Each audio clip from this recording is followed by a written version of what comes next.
Assalomu alaykum, hurmatli televizor ko'ruvchilar. Dunya Uyghur Qurultiyi to'g'ri televiziyesi kündəlik xəvərlər proqramımızga xoş gəldinglar. Mən Hidayat Musacan. Bugün 10 ayının 22 günü cümə. Həmmələrin bugünkü mübarək cümə günü xeyirlik olsun. Aziz görürmənlər, tövəndə diqqətinizlər bugünkü xəvərlər proqramımızın təfsilatında olsun. 21 oktyabr günü Birleşken Devletler Teşkilatı'daki 43 devlet birleşme imzalık bayanat ilan kılıp, Xitay hakimiyetining Şarkı Türkistan'da Uyg'urlarga qaratgan keng ko'lamlik bostirish va tutqun qilish harakatini qattiq tanqid qilish bilan birga, Xitoydan Birleşken Devletler Teşkilatı kishilik huquq oliy komissarining va mustaqil kuzatuvchilarning Şarkı Türkistan'da erkin tekshirish ilib berishiga yo'l qo'yishini talab qilishdi. İlgari 39 davlat Uyg'urlar masalasida Xitoyni ayblab birlashma bayonot e'lon qilgan edi. Bu qitim Turkiya, Liviya qatorliq yana 4 davlatning qo'shilishi bilan Birleşken Devletler Teşkilatı'da Uyg'urlar masalasida Xitoyga qarshi birlikda qurgan davlatlarning soni 43 ga yuksaldi. Dunya Uyghur Qurultiyining raisi Dolqun Aysa apandi bu munosabat bilan bugun istonsimizga qilgan so'zida Sharq Turkistondagi jazo lagerlari masalasi o'tirg'i chiqqandan buyon Birleşken Devletler Teşkilatı'ga a'zo davlatlarning Uyg'urlar masalasida rasmiy ikki qutbga bo'linganligini, dastlabda g'arb allarini asos qilgan 20 necha davlat Uyg'urlar masalasida Xitoyni ayblab birlashma bayonot e'lon qilgan bo'lsa, bugun bu davlatlarning sonining 43 ga yetganligini va buningdan cheksiz mamnunlik tuyganligini, bundan keyin Uyg'urlarni qo'llaydigan davlatlarning sonining yanada ko'payishiga ishosh bilan qaraydiganligini ifoda qildi. Dolqun Aysa apandi so'zida yana bo'lib Sharq Turkiston xalqining qalbida alohida yeri bo'lgan Turkiya Jumhuriyatining bu qitim Birleşken Devletler Teşkilatı'da Uyg'urlarni qo'llaydigan davlatlar sepiga qo'shilganligidan cheksiz mamnun bo'lganligini, keyingi mezgillardan buyon Turkiya hukumatining Uyg'urlar masalasiga bo'lgan pozitsiyasida ijobiy yuzlanishlar bo'lganligini, Turkiya prezidenti Recep Tayyip Erdoğan efendimning mushu oy ichida ham Birleşken Devletler Teşkilatı umumiy yig'inida ham Turkiya parlamentida orqa-orqadan Uyg'urlar masalasini bevosita tilga olganligini eskartib o'tdi va Sharq Turkiston xalqi nomidan Turkiya hukumatining bu jasur harakatiga rahmat aytadiganligini bildirdi. Birleşken Devletler Teşkilatı'daki 43 davlatning birlashma bayonotida navbatda Sharq Turkistonda 1 milliondan ortiq insonning jazo lagerlarida tutib turilayotganligi, Xitoy hokimiyatining Sharq Turkistonda Uyg'ur va boshqa Turkiya xalqlariga qarata keng ko'lamda qonunsiz tutqun qilish, qiynash, xo'rlash, jinsiy zo'ravonlik, o'smirlarni majburiy ota-onasidan va oilalaridan ayirib etish siyosatini yurgizayotganligi bayon qilindi va Xitoyning kishilik huquq xotirasi qattiq tanqidlandi. 21 oktyabr kuni kechda Germaniyaning Myunxen shahridagi Amerika konsulxonasining uyushtirishi va Dunya Uyg'ur Qurultiyi bilan Uyg'ur harakati tashkilotining moslashishida Myunxen shahridagi Amerika uy nomli saroyda mustabid Xitoy hokimiyatining Sharq Turkistonda Uyg'urlarni asos qilgan yerli xalqlarga yurgizayotgan irqiy qirg'inchilikqa yo'ritib berilgan Hadam Nada nomli hujjatli filmni ko'rsatish murosimi o'tkazildi. Shundaqli film qo'yish murosimi bilan birga yana Amerika Tashqi ishlar ministrligining iqtisodiy yordami va Dunya Uyg'ur Qurultiyining o'rinlashtirishi bilan bu yil 14 sentabr Janvada boshlangan va 14 oktyabr Berlinda davom qilgan Uyg'urlarning ovozi nomli rasm ko'rgazmasi o'tkazildi. Germaniyaning Myunxen shahridagi Amerika konsulxonasining bosh konsulining bevosita riyosatchiligida o'tkazilgan mazkur faoliyatga Amerika konsulxonasining xodimlari, Dunya Uyg'ur Qurultiyi bilan Uyg'ur harakati tashkilotining mas'ullari, kishilik huquq tashkilotlarining vakillari va Myunxen shahrida yashayotgan Uyg'urlardan bo'lib ko'p sonli kishi qatnashdi. Murasim Dunya Uyg'ur Qurultiyining raisi Dolqun Aysa apandi bilan Uyg'ur harakati tashkilotining qurg'uvchi raisi Ro'shan Abbos xonimlarning ichilish nutqi bilan boshlandi. Dolqun Aysa apandi so'zida oldi bilan Uyg'ur masalasiga yaqindan ko'ngil bilib kelgan va Uyg'ur irqiy qirg'inchiligini tunji bo'lib qabul qilgan Amerika hukumatiga, Amerika davlat majlisiga, ya'ni shundaqla bu qitimqi faoliyatning o'tkazilishiga yaqindan yordamda bo'lgan Amerika Tashqi ishlar ministrligiga va Yevropadagi Amerika elchixonalariga butun Sharq Turkiston xalqi nomidan rahmat aytadiganligini bildirdi va Amerikaning Myunxen shahridagi bosh konsulxonasining bir qancha yillardan buyon Dunya Uyg'ur Qurultiyiga yaqindan moslashib, Uyg'ur irqiy qirg'inchiligini Yevropa xalqlariga anglatish uchun zo'r darajada tirishchanlik ko'rsatib kelganligini alohida eskartib o'tdi. Dolqun Aysa apandi so'zida yana Hadam Nada nomli hujjatli filmning bosh personaji va o'zining atalmish Xinjiang universitetidagi savoddosh Ro'shan Abbos xonim bilan 1985-yildan 1989-yilgacha bo'lgan o'quvchilik yillarida Uyg'ur xalqining insoniy haq huquqlarini qo'g'dash uchun ilib borgan kurashlarini qisqacha eslab o'tdi. Shundaqla o'zi chet elga hijrat qilib chiqqan 1994-yildan buyonmi yana Ro'shan Abbos xonim bilan Sharq Turkiston xalqining erkinligi, hurligi va milliy mustaqilligini qo'lga keltirish yo'lida mo'rni mo'rga tirib izchil holda birga kurash qilib kelayotganligini eskartib o'tdi.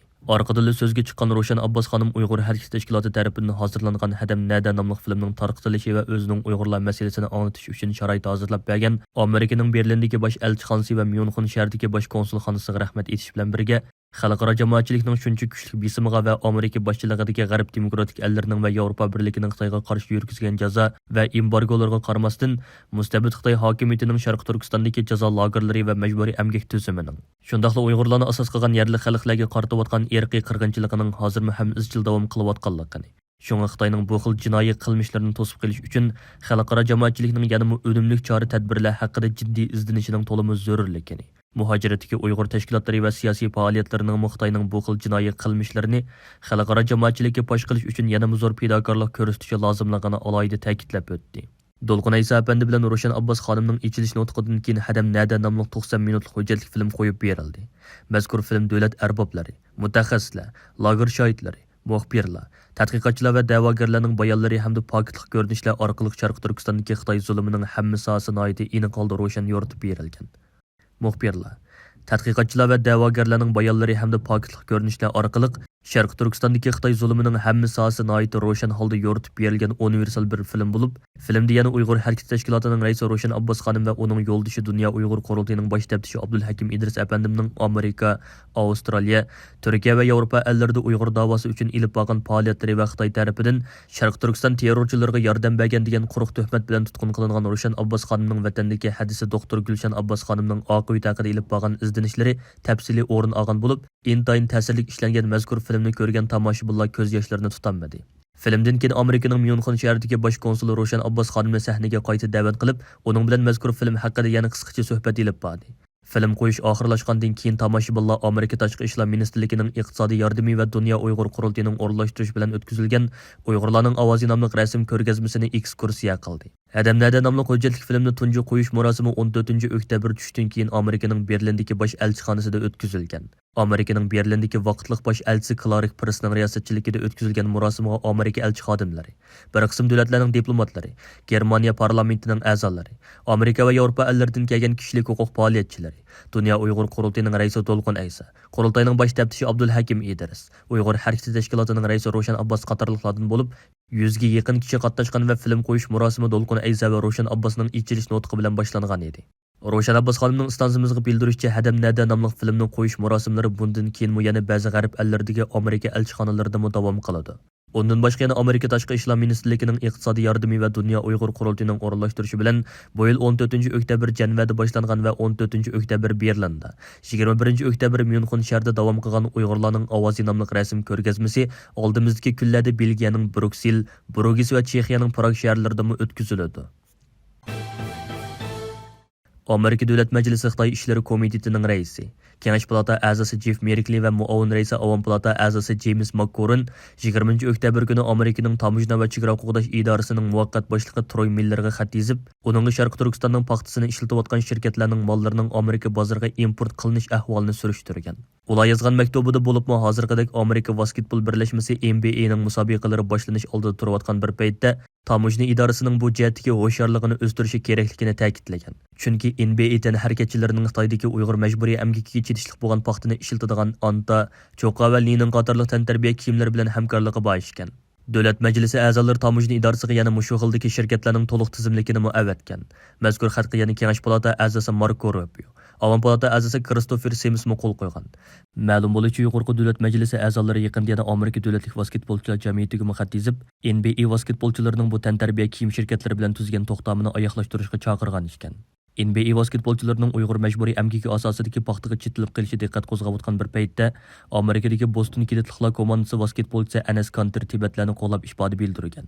U Xitoy davlat raisi Shi Jinpingning zolim diktator Shi Jinping deb turib qolgan so'zida Tibetlarga erkinlik, Tibetlarning ularning erkinligini qaytarib beringlar deb so'z qilgan. Uning Twitter orqali tarqalgan bu so'zi zo'r qo'lg'uli qo'zg'agan. Tibetlar va kishilik huquq tarafdorlarining olqishiga erishgan.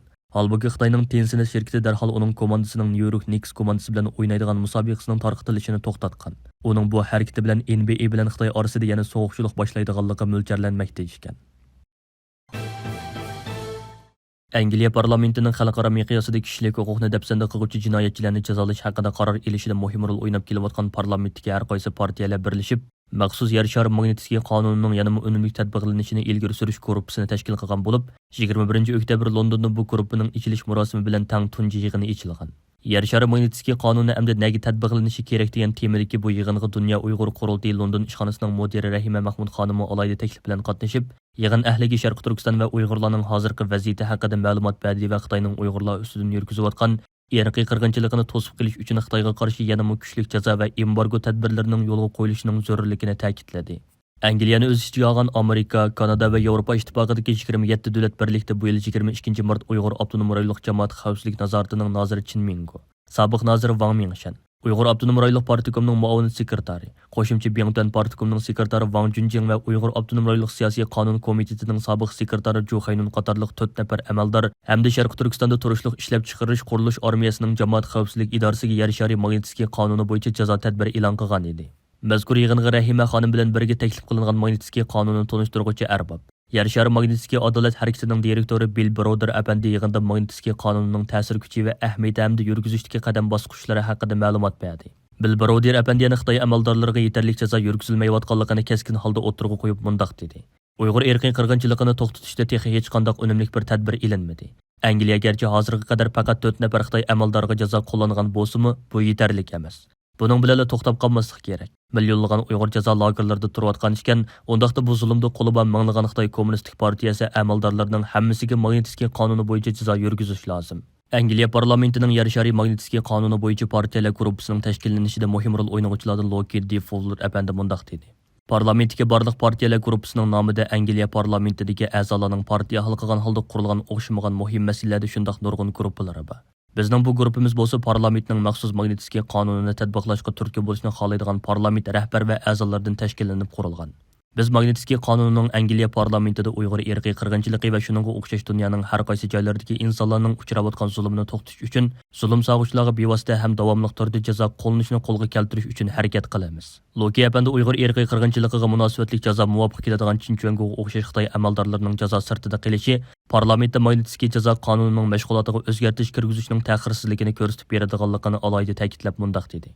Afsuski Chinchuangoning ismi Angliya va Yevropa birligi jazo e'lon qilinganlar qatorida yo'q. Biz birlashib Chinchuangoga jazo yurgizilishini qo'lga keltirish uchun tirishimiz. Buning sirtida biz yana parlament tarafidan jazo qo'llanish mexanizmini kuzatishni talab qilamiz. Chunki bu jazo faqat hukumat tarafidan ijro qilinadi. Ammo hukumatning insoniyatga qarshi ig'ir jinoyat sodir qiluvchilarni jazolashda bu qonunning to'liq va amaliy tatbiqlanishiga kafolatlik qilinmayotganligi ko'rilib turilmoqda. 20 oktyabr kuni Dunya Uyg'ur Qurultiyi, Sharq Turkiston tadqiqot vaqfi va Uyg'ur akademiyasi vaqfisi birlikda Turkiya poytaxti Anqarada axborot yig'ini o'tkazib, Xalqaro Olimpik komitetini ayblagan. Shundaqla Turkiya hukumatini, parlamentini, Turk xalq ommasini har qaysi altan harakatchilarini Beijing qishliq olimpikini boykot qilishga chaqirgan edi. Mazkur axborot e'lon qilish yig'iniga qatnashgan Turkiya parlamentining a'zosi Fahriddin Yo'qush apandi so'z qilib mundaq dedi. Ma'lum bo'lganidek qishliq olimpik tantarbiya musobaqasi 2022 yil 2 oyda Beijingda o'tkazilmoqchi. Nurg'un davlatlarda Olimpik komitetining Xitoyga bu huquqni berganligiga norozilik bildirish uchun nurg'un faoliyatlar elib berilgan bo'lsa-mu, Xalqaro Olimpik komiteti ijobiy bir javob qaytarmabdi. Bizning Xitoyga qarshi turishimizdagi sabab Xitoyning Uyg'urlarga elib berayotgan zulm siyosatidir. Xitoy hukumati dunyo davlatlarining noroziligiga qaramasdan Sharq Turkistonlik qarindoshlarimizni jazo lagerlariga tashlab, iskanja, tajovuz va ming yuvish faoliyatlariga davom qilmoqda. Parlament a'zosi Fahriddin Yo'qush apandi bayonotida Turk parlamenti va Turk millati nomidan irqiy qirg'inchilik qilayotgan davlatda olimpik musobaqasining o'tkazilishining insonning vijdonini ranjitadiganligini bildirib mundaq dedi. Men Turkiya parlamenti va Turk xalqi nomidan shuni chaqiriq qilmoqchimanki, Turkiya hukumati Xitoyda o'tkazilmoqchi bo'lgan qishliq olimpikni boshqa bir davlatga yo'tkishi uchun kuch chiqarishi kerak. Agar buni qilmasa, barliq demokratik ellarga xat yozish orqali Uyg'urlarga irqiy qirg'inchilik ilib berayotgan Xitoyda olimpik musobaqalarining o'tkazilmasligi uchun chaqiriq qilishi kerak. Chunki biz Turklarning qayrindishi bo'lgan Sharq Turkistonliklarning Turkiyadan boshqa bir tayanchisi yo'q. Shunga men 83 million Turk xalqi nomidan Turkiya hukumatidan Uyg'urlarga ega chiqishini talab qilaman. Uyg'urlarga irqiy qirg'inchilik ilib berayotgan Xitoyda olimpik tantarbiya musobaqasining o'tkazilishi insonlarning vijdonini ranjitadi. Fahriddin Yo'qush apandi Turkiya parlamentida bu masalani o'tirg'a qo'ydiganligini bayon qilib mundaq dedi. Biz oldimizdagi kunlarda bu masalani parlamentda o'tirg'a qo'yamiz. Biz va bu yig'inga kelgan bir qancha partiyaning kuch chiqarishi bilan muvaffaqiyatli bo'lish qiyindek turadi. Shunga barliq kishilik huquq faoliyatchilarining, ommaviy tashkilotlarning, Turk xalq ommasining Xitoyga qattiq norozilik bildirishini talab qilamiz. Chunki bu bir milliy da'vodir. Bu qitimliq axborot e'lon qilish yig'iniga Dunya Uyg'ur Qurultiyining Turkiyadagi mas'ullardan boshqa Kelajak partiyasi muavin raisi Selçuk Özdağ apandi, Büyük Birlik partiyasi muavin raisi Ali Kisar apandi, İyi partiyasi parlament a'zolari, Anqaradagi Uyg'urlar va ko'p sonda muxbir ishtirok qildi. 20 oktyabr kunidagi axborot e'lon qilish yig'inida so'z qilgan Kelajak partiyasi muavin raisi Selçuk Özdağ apandi so'z qilib, Olimpik komiteti qandoqlarcha Xitoy Sharq Turkistonda Uyg'urlarga irqiy qirg'inchilik ilib bersa, Beijingning qishliq olimpik o'tkazishiga yo'l qo'yadi.